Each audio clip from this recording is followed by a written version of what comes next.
ali ku kadi ya FDC itandika Dr. Col.Besigye olwaliro asibye emitundu y'Owakiso nga wenja akalulu asookedde mu kiti ekitiza abayo n'abategeeza nga bagenda okulongoosa embeera z'abantu okuzza obuyinza mu mikono gyabwe n'okuzza empuga eya Bukedde.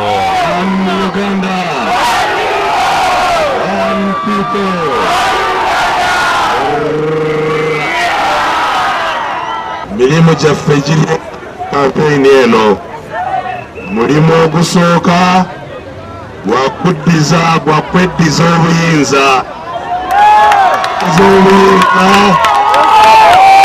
Bannayuganda babenga bebawe eggwanga lyabwe ngeri ki gye litambulamu.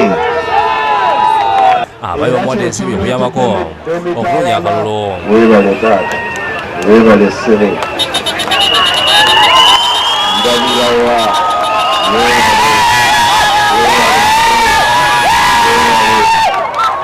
bw'avuddewo nakudde olukungaana ku Ssaabagayaza n'ebitundu ebirala. Anisikyaze ne Sharifu New York City Green lwa Bukedde TV. Olabe nti ku lunaku lwa akalulu